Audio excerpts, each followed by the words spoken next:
Hey guys, welcome back to another video of Galaxy After Man. Thank you for stopping back again. Today we are going to be talking about the Hive, Part 10. So, without further ado, let's get right into it. The Great Wicklar War would reach a bloody fourth year of fighting. However, it is not the blood of the Hive that is being spilled. As Murtic's salvation and its accompanying fleet liberate world after world and claim victory after victory, the war seemed to be going in the favor of the Hive. Yet as the war rages on, the heat bugs would learn a great deal about their enemy. Their foes lack basic military skill, any tactics, so even with their massive advancements in technology that easily rival anything that the heat bugs have, they really don't know how to yield such power. And as victory grows ever closer, war is being waged on 3 planets now. The 3 main battlefields of the war is Hatz's Prime, Habarol 5B, and Jekyll. Heatbug forces would be entrenched in these worlds. Countless miles of trenches would be built on these 3 planets in order to keep them under Hive control. And it would be working.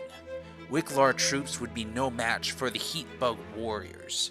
In fact, many of the enemy troops would simply surrender the moment a Heatbug warrior picks up one of their comrades and rips them in half with a single move. These prisoners of war would be treated fairly well, as they would be transported off-world away from the battlefield to prisons located firmly in Hive space. And all those who surrendered would be treated with the utmost respect and a great deal of mercy, even having access to luxury goods and foods while they're in prison, as the Hive wants to show they are not the monsters. And while the battles are being waged in Hive space, the political war still rages on in the galactic community. Plactus would be very vocal and show countless amounts of proof to show the horrors of this war. Yet Plactus would hold a firm message that the Hive will fight for their rights to exist in this galaxy as equals.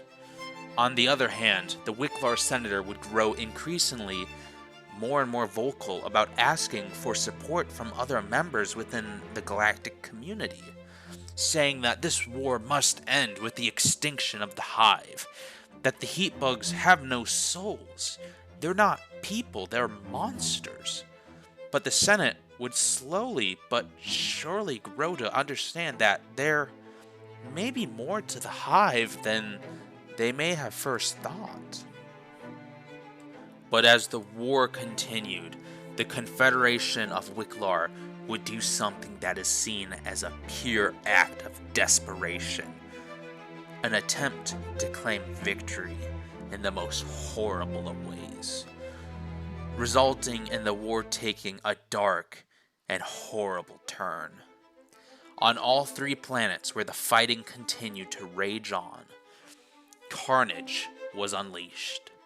Bombs would be dropped onto the surface of the worlds, and once detonated, would release a toxic gas.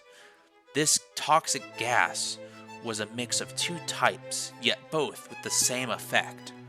One part of the gas is light and spreads into the atmosphere of the targeted world, while the other type is heavy and sinks to and through the ground, deep enough to even suffocate anyone within the deepest Hive City tunnels, and even the throne rooms. This would kill off even queens and empresses of the planets. This gas would spread quickly throughout the atmosphere of the world and suffocate all life forms that inhabit it. Not just the heat bugs, but all local wildlife, both plant and animal, fungus, mold, whatever. Even Wicklar troops would be suffocated to death by this toxic gas that their own forces unleashed. The once green and blue, perfect planets would have a sickly yellow atmosphere now, and a golden, oily ocean. All life forms on the surface of each of these planets are all dead, within a matter of simply 18 hours, leaving once lively hive cities, lush fields of crops, to then be war fields and active battle zones. Now, silent graves, as the only sound would be the soft, toxic winds of this yellow gas. The Hive would be in complete shock. The countless voices and screams inside every mind connected to the greater hive mind, all at once, the screams and choking of fellow brothers, to even the horror of queens and empresses being suffocated as they tried to defend their eggs from this gas. Then, within a matter of hours of agony felt in the minds of every heat bug across the hive, silence would befall as billions of lives were lost and disconnected from the hive mind. As this horror starts to sink in, videos of what happened would be spread across the nation, only to grow the pain as just the horror of what just happened, of this attack, really was truly sinking into the hearts of all. The once lush, lively worlds now dead, golden, toxic wastelands.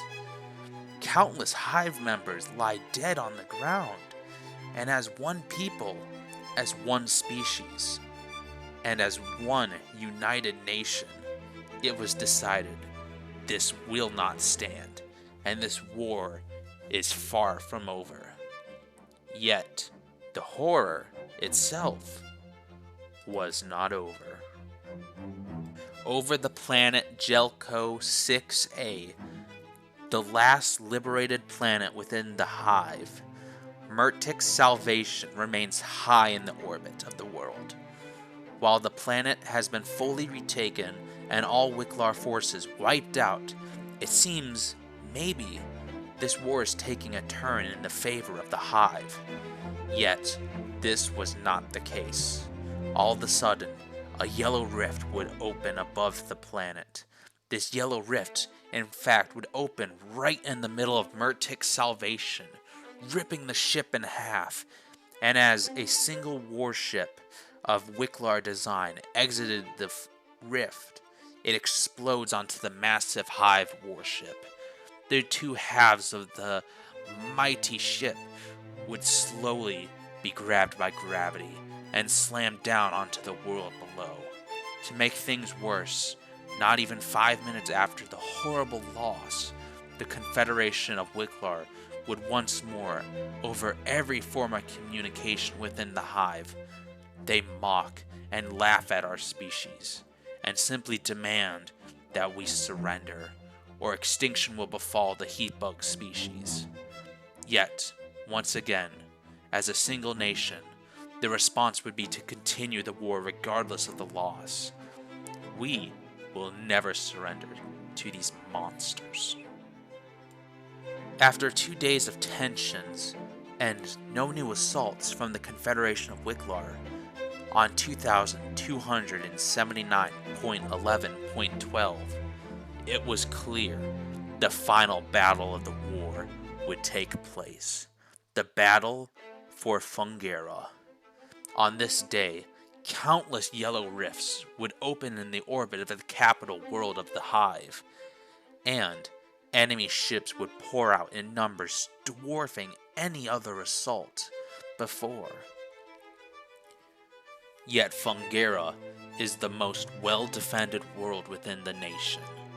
The defense fleet commanded by brave Admiral Warrior 13 would consist of 95 Empress Sword-class warships Mark II and over 150 Queen's Dagger warships Mark IIIs. Also, in space, there would be many defense platforms, all in order to assist the battle. This has been planned for a while. Yet even with all these warships and defenses, the battle was in truth unclear, as the fighting in space raged on for an hour, then 2, then 8.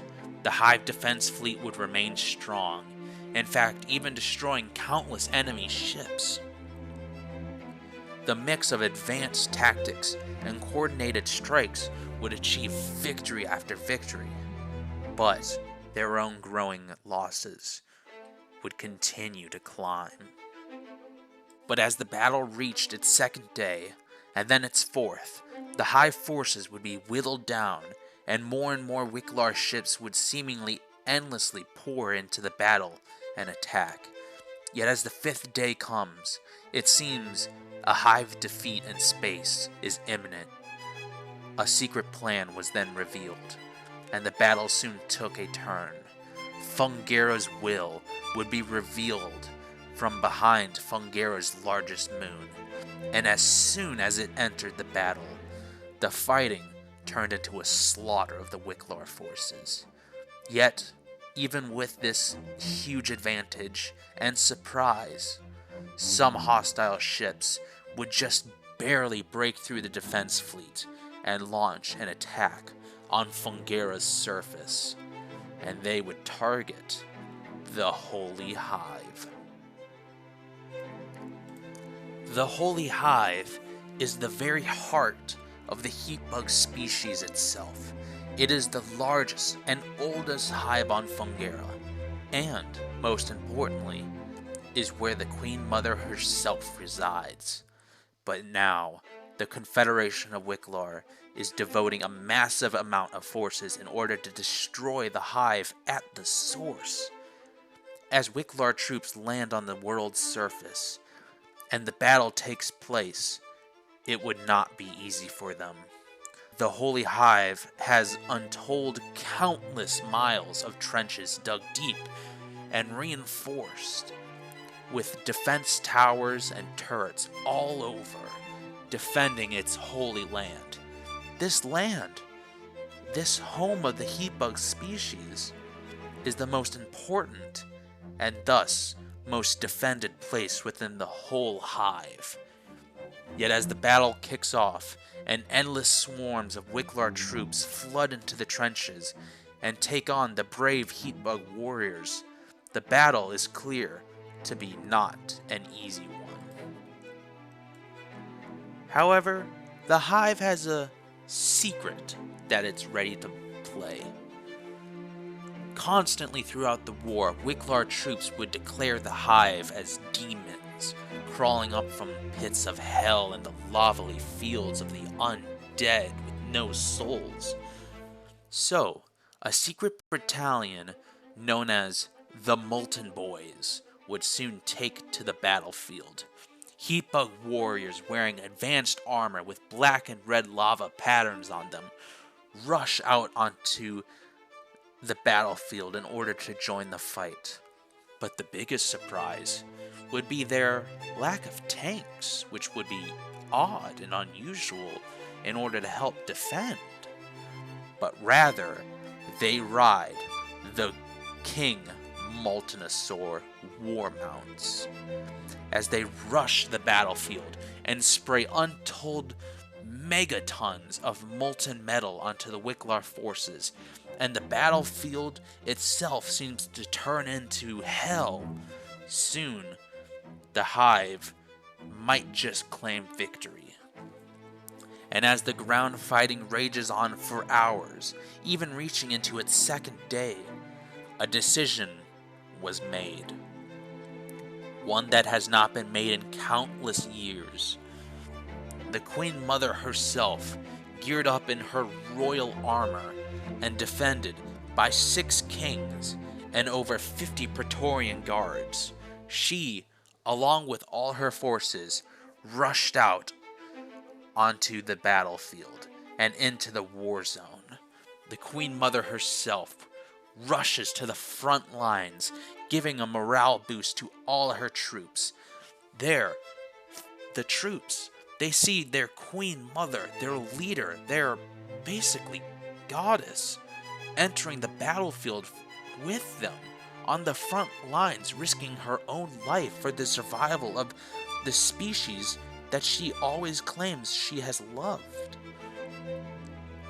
And she would be a fearsome opponent, ripping apart the smaller Wicklar enemy, using her claws, jaws, bladed legs, and even her elegant bladed head blades.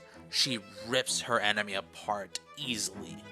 And as time passed, the fighting would rage on for 2 days, then 3, even on to its second week of fighting. But at last, the final Wicklar warships would be destroyed in space, and the last of their forces wiped out on the ground, either slayed or surrendered.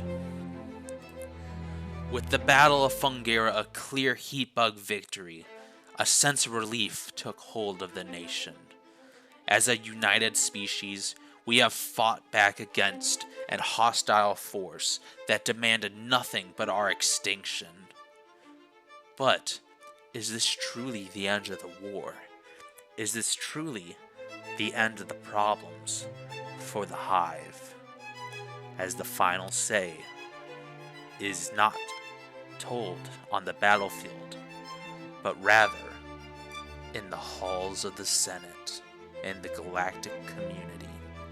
It is they who will decide ultimately if the heat bugs can exist in this galaxy.